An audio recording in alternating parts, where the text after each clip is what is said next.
Hi everyone, and welcome to my full moon in Pisces forecast, which is going to look at the cosmic weather between around about the 20th or 21st of September to about the 6th of October. So this is going to be an interesting full moon, kind of waning moon phase in a lot of respects. We're moving into mutable water energy, and we're also kind of reaching the equinox point where the sun kind of crosses over the equator, and we move from either summer into winter or vice versa. So it's a real kind of liminal time, and I think that's also going to be reflected in the astrology. And I think what we're being asked to do is to kind of slow down briefly and to pause and to really focus on what we need to release, because there's an aspect pattern in this particular full moon astrology that is asking us to let go of negative behavior patterns and karmic cycles that need to be kind of cleared out in preparation for what I think is going to be quite a busy time in October as we get to that new moon in Libra around about the 6th of October.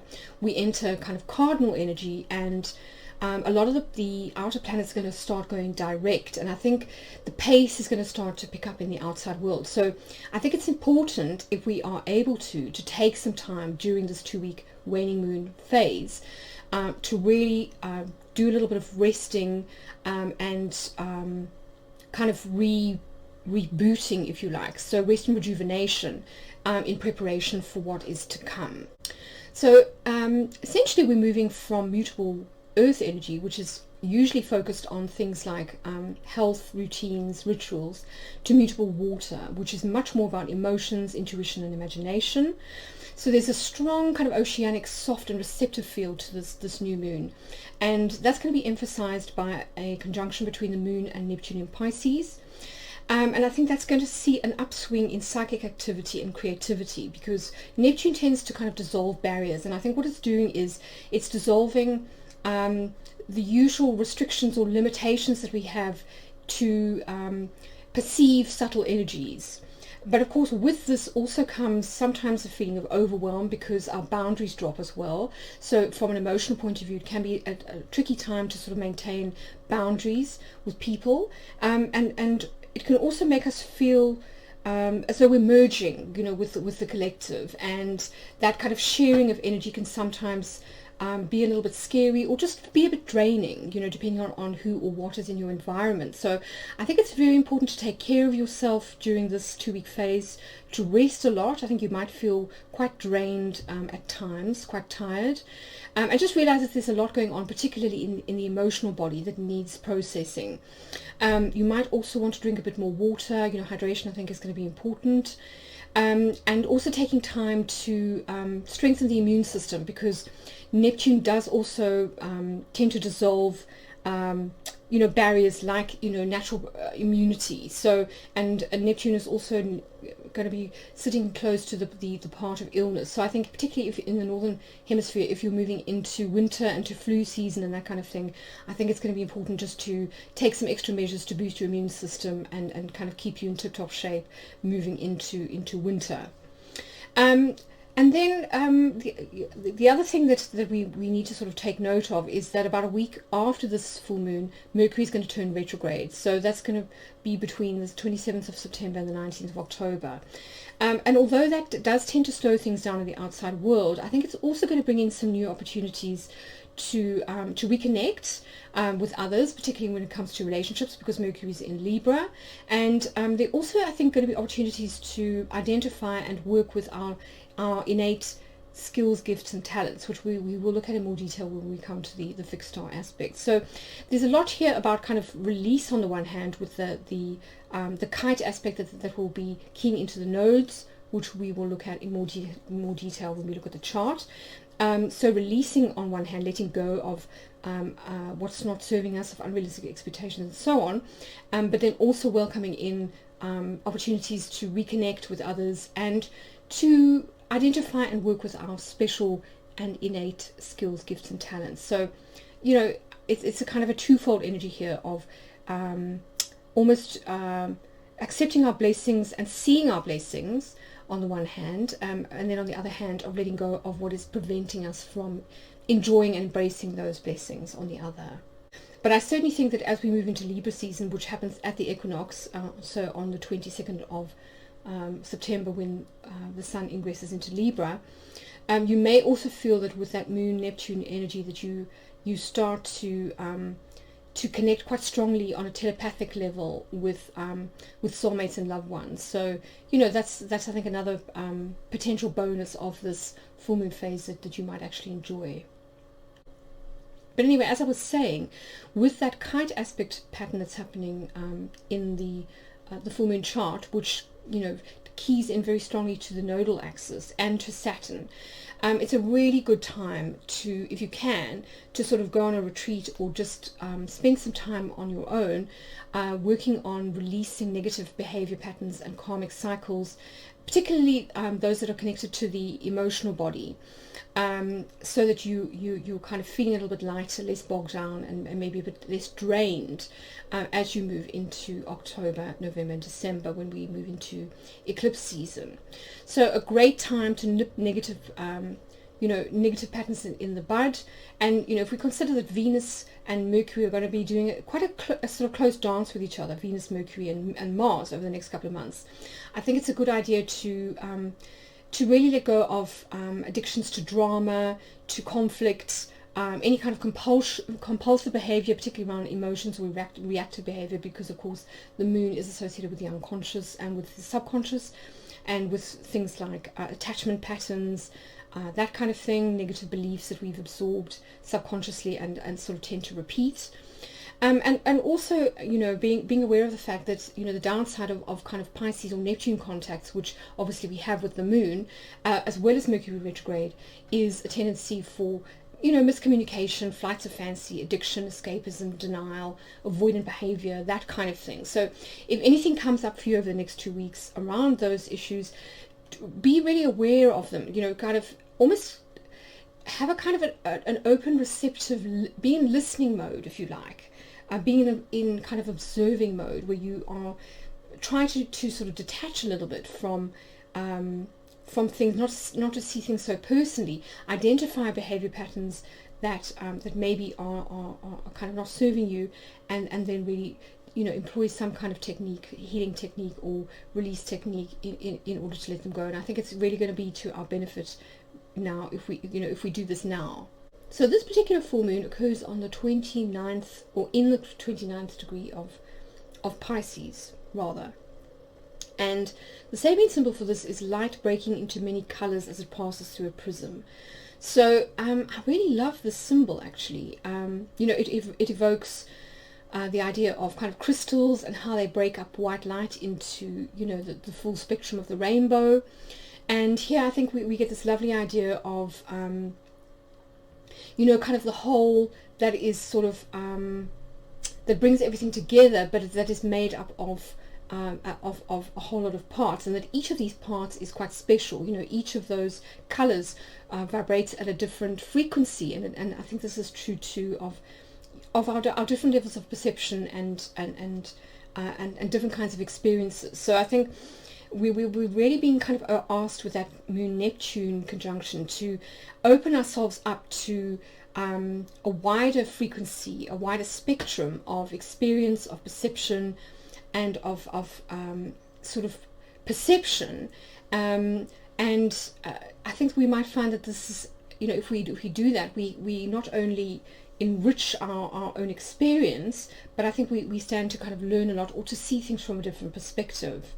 So, I like the idea, as I say, of not just the prism breaking up light, but also this particular symbol reminds me of the particle wave experiments that are so famous in quantum physics. If you think about Pisces as being like the wave and Virgo as being about the particle, it really kind of embodies that sort of both and energy of things being sometimes separate and solid on one hand, and at other times more kind of fluid and wave-like on the other. So embracing both spectrums, both ends of that particular spectrum of experience and perception. Now this might key into things like color or crystal healing. Those may be two healing modalities that are really great for doing that release work that I was talking about. Also anything to do with music, because Pisces and Neptune are very tuned into sort of music and water, so any kind of hydrotherapy. But there's also a lot here about kind of optic sight seeing, that kind of thing. So, you know, you might find that you see auras kind of more clearly than usual, or that you simply view life in a much more magical and positive way. And I think that's a really great potential side effect of this this 2-week phase. On the negative side, you might find yourself kind of sweating the small stuff. You know, that's a bit of a fault of Virgos, is that, you know, the Virgo can get a little bit sort of pernickety, and given that the sun is going to be orbiting close to Mars, there is the potential to get agitated or to sort of sweat the small stuff, and to want to be right. And I think that could be a potential bone of contention or area of conflict if we let it. You know, that kind of separation thinking, or kind of fragmented energy that I think is not really going to be beneficial at this time. I think it's more time of kind of trying to be as sort of cooperative and as open as we can to things. The other potential, of course, when we've got Neptune in the mix, is delusions of mirages, and that's certainly a possibility now. Here, I think, you know, the best way to kind of deal with that is, as I say, to balance the sort of Virgo energy of discernment and kind of being sensible and practical on the one hand, with the more dreamy energy of Pisces on the other. And of course, you know, we are talking about a full moon, so those are the two primary energies that we are being asked to sort of balance now. Now, in terms of the lunar face, which is the demi-decan in which this full moon occurs, this focuses on the keyword of awareness. So it's interesting, it's awareness in both the positive and the sort of negative kind of spectrum, if you like. So on the one hand, becoming aware of, as I say, you know, where we may have some patterns or self-sabotaging behavior that needs to be released, but on the other hand, also identifying and celebrating our blessings. So really tuning into the gifts, the harvest, if you like, of the work that we've been doing possibly since February with that new moon in Pisces, and also I think the other aspect of awareness being the more magical aspect of manifestation. That certainly now there is that sort of ability to imagine and to kind of and then attach emotions to that, which will then sort of like attract it into a kind of a phase of manifestation, you know, in the outside world at some point. So here we have the astrological chart for this Harvest Pisces moon, and we can see it's a little bit busier than usual. We've got the Sun in Virgo down the bottom here, with Mars, which is in in Libra, and then across from that we've got the moon in Pisces along with Neptune. Now between them is the part of illness, so as I say, that's why I'm suggesting that it might be a good time to take some extra steps to just to sort of boost your immune system, or to heal from an illness. You know, it could kind of go either way. It could be that you are releasing an illness now, but equally it could be a good time to sort of boost immunity going into the winter. Now, as we can see, the moon is making some very positive aspects. We can see here that it's making it's approaching a trine to the south node, which is down here, and this forms the apex of that kite aspect pattern that I was talking about. You can see this huge sort of what almost looks like a diamond in the chart, made up of blue lines. So this is a really interesting and auspicious aspect pattern. It's made up of a grand trine, which, as we know, is really flowing, harmonious energy. It's then got a mini grand trine on top of that, and then we have the opposition at the center of it, which is connected on either side by the nodal axis. So for me, the main focus of this kite aspect pattern is the south node here, which you know, kind of keys into the aspect pattern at this point.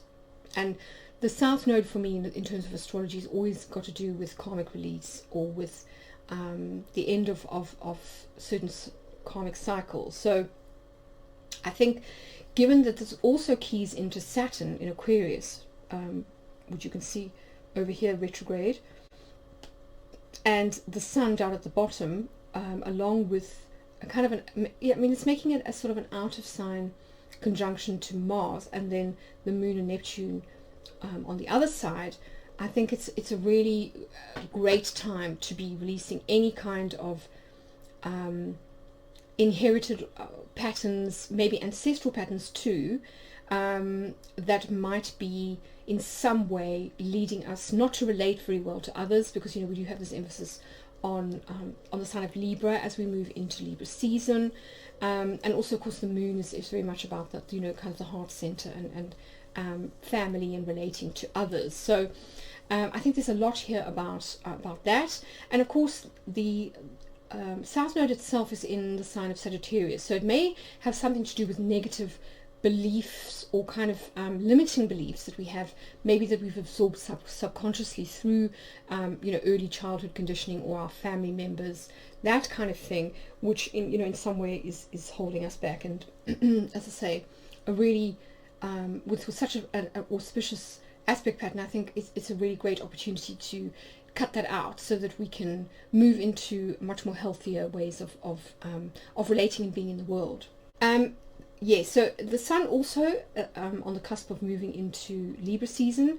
That is essentially in astrology what the equinox is the ingress of the sun into the tropical sign of Libra, which is of course all about the equinoxes and the solstices. So for me, this is when the sun crosses over the equator, and we have this balance between day and night. And I think that's what we are really striving for in this 2-week phase, is to try and find kind of inner equilibrium, if you like, so that we move into the much busier cardinal energy of Libra, with some a little bit of like slack, if you like, that we can sort of that would allow us to ramp up, as momentum builds and as the outer planets start to go direct, because of course that's going to start happening from as early as the 7th of October. We're going to have Pluto going direct, followed by Saturn on the 11th, and then both Mercury and Jupiter on around about the 18th or the 19th of October. So as those planets start to go direct, the energy moves from the kind of inner planes to the outer world, and the momentum tends to sort of build up in the external world. So I think a great time to use this Mercury retrograde period as a sort of a liminal, almost a bracketed period, where we sort of take time out in preparation for what's to come. So here's the chart, the cheat sheet for the full moon in Pisces, and again, as usual, this is about a full moon, so we're talking about balancing 2 areas of life. So look for your rising sign, and then look to the opposite sign to see what it is that you're kind of balancing out. Those are the 2 areas that the sun and the moon are kind of highlighting for you. Now, in terms of fixed star aspects, we don't have any between the luminaries themselves, but I thought a really interesting one to look at was Mercury and Speaker, because Mercury is going to be making a conjunction to Speaker around about the 27th of September, when it turns retrograde. And what it's going to do is it's going to come up to Speaker, which is this fixed star here in the wheat sheaf of the constellation of Virgo. So it's going to come up to Speaker, make a conjunction, pass over, and then it's going to retrograde and then reverse over that same fixed star. So it's really being emphasized for us, if you like, astrologically. And so I thought it was worth stopping to kind of pay attention to, because it might well be quite significant. Now, in terms of astrology, and certainly fixed star astrology, Speaker is considered to be one of the most auspicious of the fixed stars that we kind of work with. So it represents the wheat sheaf, as I said, in the constellation of Virgo, which in Babylonian terms was the Pharaoh. And, I have in the previous forecast pointed out the links to the field in the Tao Te Ching, hexagram 2. So a lot here about planting seeds and about fertility, and about mother goddesses. But generally speaking, from an astrological point of view, Speaker is considered to be where we have been bestowed gifts, almost like gifts from the gods. So very often it's associated with a skill, a talent, or an ability that makes us extraordinary, that sort of gives us the potential for brilliance, to kind of shine like stars. And so what I'm kind of thinking with Mercury is that there may be some kind of shift in perspective, some kind of communication, or a meeting with another person, given that Mercury is in Libra, which helps us to identify that skill, talent, or ability, particularly if we aren't really aware of it, and then to use it in a way that not only benefits us but benefits the collective as well. Now, of course, Mercury is also associated with, kind of sales, with commerce, and with anything to do with an exchange of information. So it could be now that we're given an opportunity to either present information that others might find quite amazing, brilliant, or novel, or it may be that we are learning. So maybe we are kind of learning something new. We come across a body of knowledge or a technique or something that that really allows us to kind of come into the fullness of our potential. Or it could be that we are now sort of able to revisit an idea, possibly a business venture or some kind of concept, maybe a startup concept, that didn't get anywhere the first time round, but with Mercury kind of going retrograde, possibly we're kind of being given an opportunity for a second chance, or to revive a previous project or idea or concept that didn't sort of take the first time round. So a lot of potential here, I think, for success, for progress in terms of career, for climbing the career ladder, for meeting people that are potentially going to sort of open doors for us. So I think that's one of the real kind of highlights, if you like, of this 2-week period. So not all sort of, about kind of hiding away and sort of healing, but also potentially, as I say, about coming into gifts or opportunities as well. That's why I think it's really important to prepare ourselves so that we feel that we're operating at full speed, particularly, as these planets and things start to go direct and opportunities start to come our way. So that's kind of it as far as this forecast is concerned. Short and sweet, but I think lots to take in and think about. If you are interested in the updates that I do on a regular basis on Bitcoin and other topics of astrology, then check me out on Twitter at AstroPhoebe. And if you're interested in access to my monthly horoscopes and eclipse forecasts, which I will be posting in the next couple of weeks because we're moving into eclipse season again, then think about signing up for my newsletter at astrologysphere.com/subscribe, where you get exclusive access to those bonus items that are not available to the general public. So check that out, if you're interested.